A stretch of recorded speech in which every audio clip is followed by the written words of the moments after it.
So the story came out last week, a few days ago, about $1 billion+ of what happened in Minnesota under Tim Walz, where they're trying to find where this money went to. And a lot of people were silenced. A lot of whistleblowers were silenced.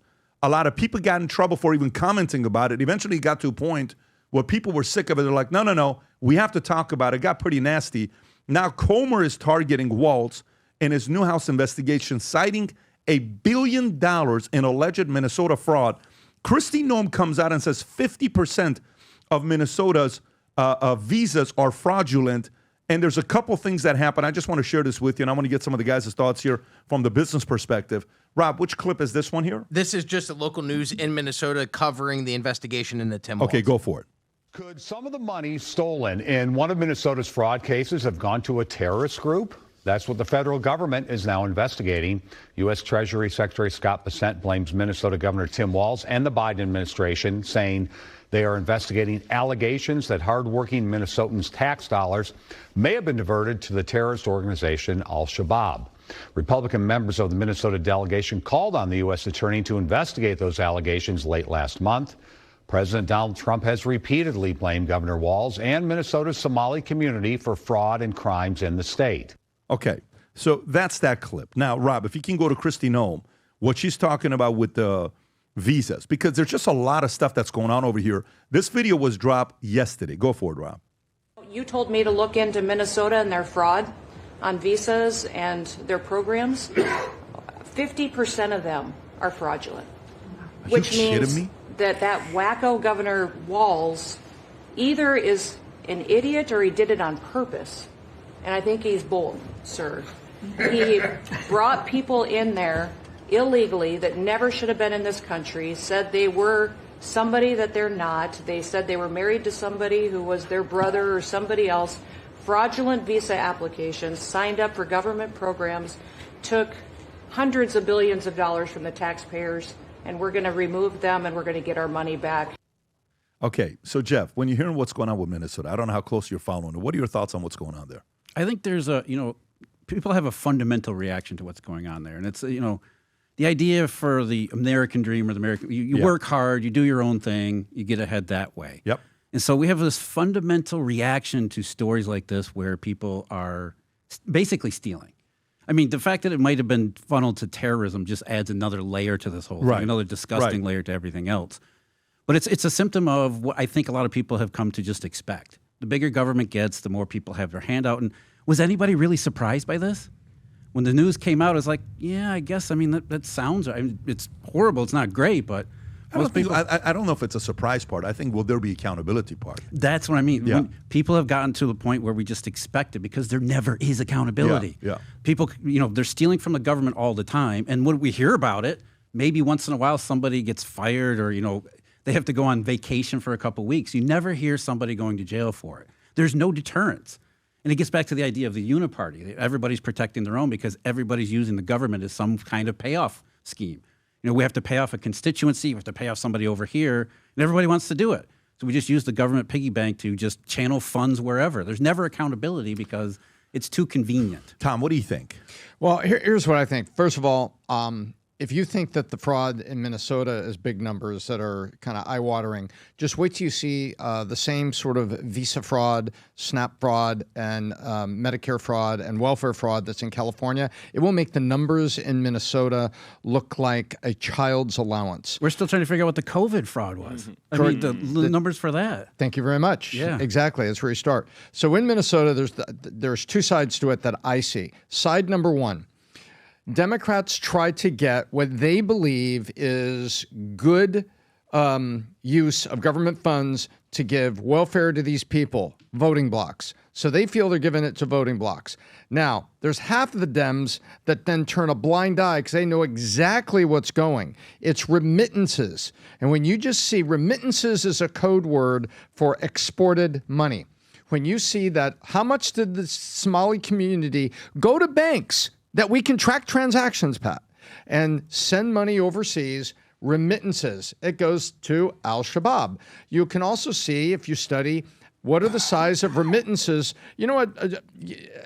what we could do, Rob, just real quick, go ask for how big are the remittances annually from California to Mexico. So that'll give you, so you can The look at size these of small countries. You can look at these two numbers side by side, and not all those remittances going from California to Mexico are fraud. Some people have jobs and are trying to send money home to their mom and dad. They're living in, cartel-controlled, horrible, pueblos in Mexico. So in Minnesota, the question will be, they'll put it to a stop, but will anyone get arrested? What people wanted during the election, and the reason that Trump right now, Pat, is minus 20 points with independents, approval rating today, you ask them, and one of the things they talk about is affordability. We'll get to that later. But they say, who's going to get arrested for this stuff? Who's going to get prosecuted this stuff? And right now, first you have to stop it. But you have one side of the Dems that allows it to keep going because they see it as a welfare program.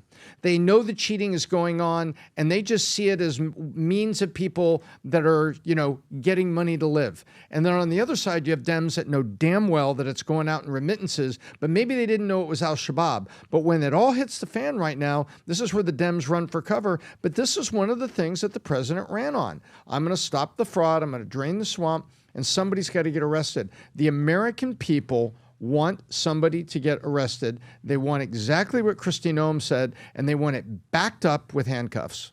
Well, if they want to get support from the independents, they have no choice but doing that. Because when you look at what just happened, Rob, you have the clip of this fellow who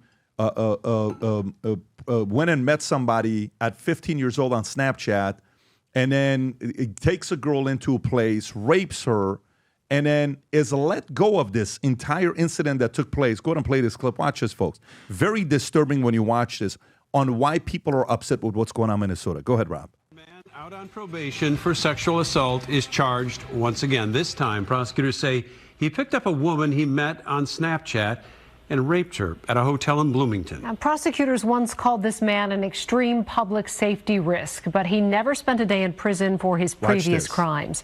Fox 9's Mike Manzoni joining us from our newsroom now. And Mike, prosecutors signed off on plea deals in these previous cases. Kelsey and Randy, a judge sentenced the Minneapolis man in those cases back in May, but he got credit for time served, so he never went to prison. It was all part of a pair of plea deals. This is the man we're talking about. His name is Abdemahat Billy Muhammad, but prosecutors say the 28-year-old uses the names Kareem and Altesto on Snapchat, and that is where investigators say he met his latest victim as well as his two previous ones. Prosecutors say he picked up his most recent victim in Mankato back in September, then drove her to a hotel near the Mall of America where he took her phone, told her she wasn't leaving, raped her, and held her against her will for days. That's according to prosecutors. Investigators used DNA to identify Muhammad as the suspect. His profile was already in the database from previous cases involving sexual assaults in Minneapolis in 2017 and another one in 2024. A Hennepin County judge sentenced Muhammad in May in those cases, including one involving a 15-year-old girl. Prosecutors say two other unidentified men took part in that assault, and one threatened the victim with a gun. But Muhammad never spent a day in prison, as we said, because he got credit for time served while awaiting trial. So you wonder why people are furious. Tom, you're making a point about why independents, where they're at with minus on certain areas support for the president. They want accountability. People want to say, what the hell happens to a guy like this? And by the way, Rob, you had one of the charts that you had up a minute ago, which was phenomenal, showing who's getting entitlement benefits. Check this out. This is family receiving welfare. So purple is illegal headed households. Red is legal immigrants. Blue is U.S.-born headed households. The people we want to give the welfare to. The people you want to give it to. And when you look at this, cash, go with a food. Look at what food looks like. Illegal, 48%. Legal, 38. That becomes what? That's 82%, whatever that number is, a massive percentage of it is those two. Then you have the Americans. Any welfare, illegal, legal, and then you have the U.S.-born. People see numbers like this, they're like, what am I doing with my taxpayer? Why am I paying taxes? To support who?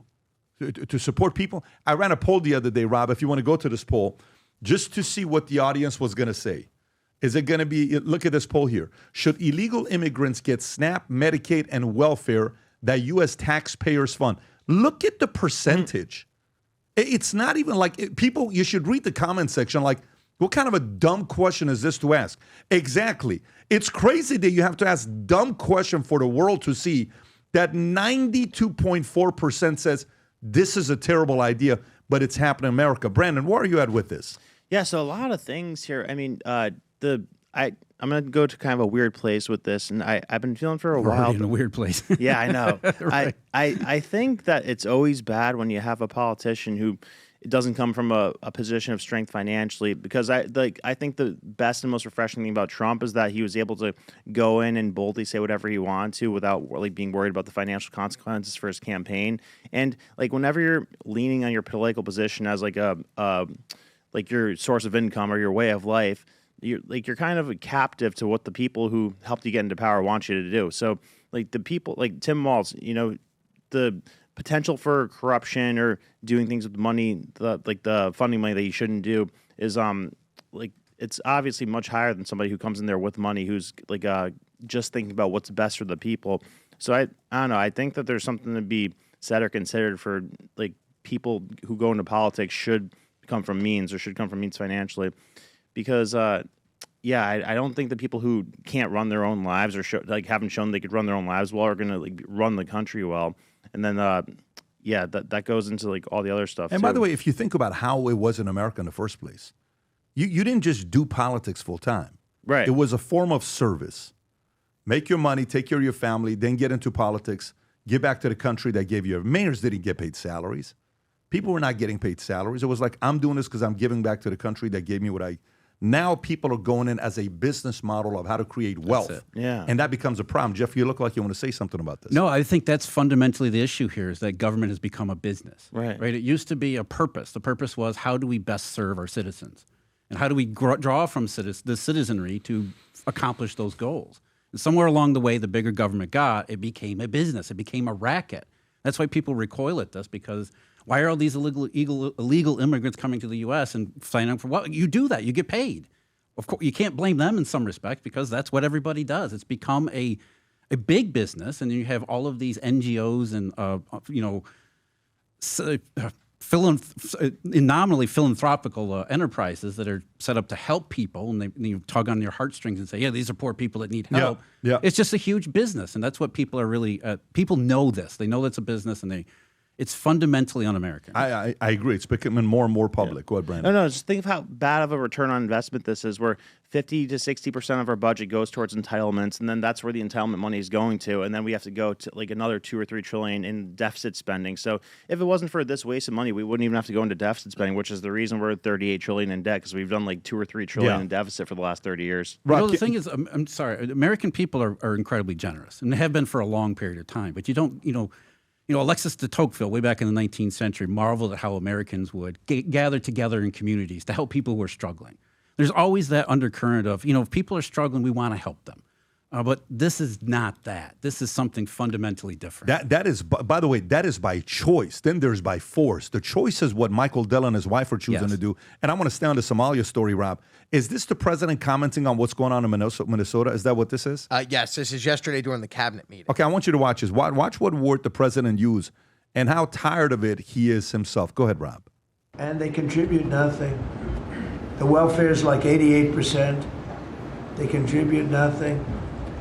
I don't want them in our country, I'll be honest with you, okay? Somebody would say, oh, that's not politically correct. I don't care. I don't want them in our country. Their country's no good for a reason. Their country stinks, and we don't want them in our country. I could say that about other countries, too. I can say it about other countries, too. We don't want them to hell. We have to rebuild our country. Our country's at a tipping point. We could go bad. We're at a tipping point. I don't know if people mind me saying that, but I'm saying it. We could go one way or the other, and we're going to go the wrong way if we keep taking in garbage into our country. Ilhan Omar is garbage. She's garbage. Her friends are garbage. These aren't people that work. These aren't people that say, let's go, come on, let's make this place great. These are people that do nothing but complain. They complain. And from where they came from, they got nothing. You can pause it right there. Now watch this. So you're listening to this. You're like, come on, how bad could it be? Here's a man who was sent back to Somalia, okay? Watch what he says here. Go ahead, Rob.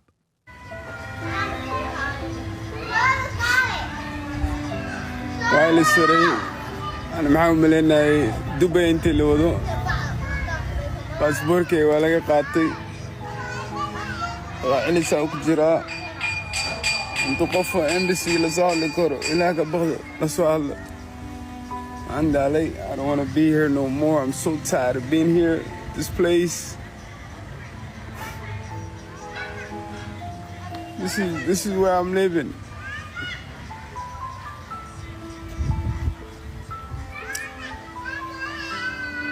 I'm so tired of it. It's just like I want to go back. I don't want to be here no more.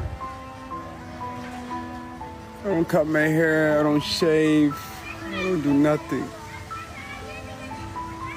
You can pause it right there. And I like whoever picked that music, like that piano in the background, that was great. So Tom, when you're seeing this, and by the way, as you're going, Rob, you have one other clip where a Minnesota councilman is saying they will fight Trump deporting Somali immigrants. Is this the one, Rob? Yep. Is it? I don't want to play the whole 3 minutes. Is it the main part at the beginning? I believe so. Okay, go for it. My name is Jamal Osman. I am the council member of Ward 6, someone who represents the largest East African community in Minneapolis. I am proud to say I'm a Somali American. This country welcomed me and my family 26 years ago. It has provided me a life that I did not have in Somalia. We came here and we are thankful to be here. I've been educated here, got the opportunity to serve my community, to be a council member. I know many families are fearful tonight. They are. But I want you to know that City of Minneapolis stand behind you as the leaders, both mayors and the chief and everyone that stand behind you are here to stand with you. Yeah, you can pause it right there. Tom, thoughts? So president calls it garbage. Nothing good. Why are we taking them? 88% entitlement programs. You see the gentleman there talking with the beautiful music playing in the background on how challenging it is to be in Minnesota, in what do you call it? Pretty much Minnesota, but they call it Somalia. And from there to no longer be in the States. How do you process all of this? Well, where to start? The first thing is a guy that I don't even know if that's a real. I don't even know if that's not AI. I have no idea where that guy. It did kind of look like AI. Yeah, I don't know where the guy comes from. Can you see on the grok if it says it's AI? He's trying to seem like he's getting emotional, and he says, "I'm not even cutting my hair. I'm not even shaving." But he's wonderfully clean shaven, except for a neatly trimmed mustache. You could see him. And a pretty nice tattoo he had on his wrist, by the way. Yeah, and that. So you just look at it, and this reeks of Democrat PR. It's based on feelings. We're supposed to feel bad, so we're supposed to do something. So I'll set that guy aside because I can't validate who he is, where he's from, what he's done. We don't know his background, and it's just somebody's trying to make a heartfelt message out of it, number one. Number two, going back, I'll tell you what's going on. Minnesota is failing its people, and you only need a mob, and you have it with the Somalis. Then you get a police chief or someone in power with detectives who agreed to arrest or not arrest or start cases, Pat. They have to start the case. And then you have a DA that wants to do it. And there was, her name was Moriarty. Mary Moriarty, I believe her name was. And she was a county DA, county prosecutor, whatever her title was. But she let these teenage kids go free, like 14-year-old kids that committed a murder, 2 of them, let them go free. And as I recall, she's like, oh, well, they get influenced by their friends. And then she said, well, she's taken a look at all of the people that were arrested for drug charges, and a higher percent were black. So she's concerned that we are racially targeting black. Wait a minute. Was each case on its merit for sale, transport of cocaine, fentanyl, and crack and meth? Yes, it was. So each one of those individuals were there, but because they all happen to be one race, she said, oh, we're hyper-targeting, and we need to reduce sentences, release people, do a lot of things. And so that's all you need, Pat. You need an attorney general to act like that, not in the interest of the people or public safety, letting people go free. And that's how a 3-time sexual predator, that's her. That's it. Hennepin County Attorney, Minnesota. Wow. And she was, yeah. And believe it or not, there was a committee at one point that voted not to, they said she shouldn't be our DA anymore. They wanted to overturn it. but she was just a train wreck, not in the interest of public safety. So all you need, and this is where people come out and say, well, these are the Soros-funded DAs. Who knows if Soros funded them or not? But when you have a DA that feels this way about the American people's safety coming third, and then you've got the police now are going to favor one group and ignore prosecutions, and detectives in the police department that are being led by the police chief and the DA on what to bring forward or not, then guess what? Sexual assault victims don't get represented. The place becomes less safe. People, are suffering higher crime. One group goes free, and all of a sudden you have societal change and structural cracks. And then you have Democrats turning a blind eye to people finding ways to fraud. And guess what? The Dems are perfectly happy about it because all they're caring about is the voting bloc that gets them power to continue their globalist agenda and the dilution of the sovereignty of the United States. BizDoc out. Prosecutorial discretion. That's what it really comes down to. And that's something that we dealt with in Florida here. Remember last year, Governor DeSantis removing a couple of DAs because they weren't following the law.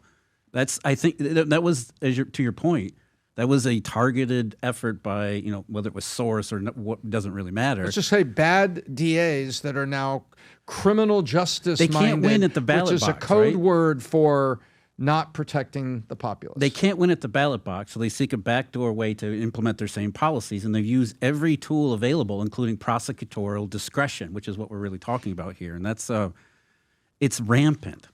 And then the appellate level, the Obama judges that still have not completely gone through the system was what they chose to do. Yeah, no, I mean, like we look at the national figures with the Congress people and the governors and the president, but it's like these layers of local judges and DAs and attorney generals, like they're the real, I guess, infrastructure of like what direction America heads. And yeah, like Tom said, you think that it's probably the Soros appointed DAs, but there's more people that think the way Soros thinks and just want chaos and destruction because the outcome they want, is more likely if people who are upholding the law in a way that promotes chaos and destruction. So that's like what you got to look at. You got to look at the local stuff. Like why are certain people running for these positions? Why are they getting funding from certain places? Like why is there an incentive to create chaos? And I mean, that's kind of a rhetorical question, but it's a business model. It definitely is a business model to have something like that going on in America. But the good news is enough people are fighting back. And as much as social media, we all saw the documentary Social Dilemma, how bad it is and all this other stuff. Social media has also become the enemy of the people in power who are getting exposed faster than they ever did, and they hated it. Mm-hmm. They didn't like it. And we are right now at a phase where you guys can create content and talk about the stuff that you want to talk about. Who knows what's going to happen if somebody else gets into office in 2028? As of right now, it's still free. But if they realize the mouthpiece, the people that are kind of sharing their thoughts are pushing the envelope a little bit too much, we don't know what's going to happen in 2028 or 2032 and these different seasons that we get into. New Year's is around the corner. 2026 is going to be here like this. And for us, we had our off-site meeting yesterday at Ritz Fort Lauderdale, which I'll tell you later on. But every year before we get into a new year, we have a long strategy session. Yesterday started at 7:30. We ended at 8:45. The best meeting ever. We've never had a meeting where this many strategies was shared and the plans of what we're doing going into 2026 with all our 9 business units. But the question is, for you going into 2026, how ready you are. A lot of people asking and said, hey, how did this whole thing get started, this whole YouTube thing? Was it accidental? Was it intentional? Was there a strategy behind it?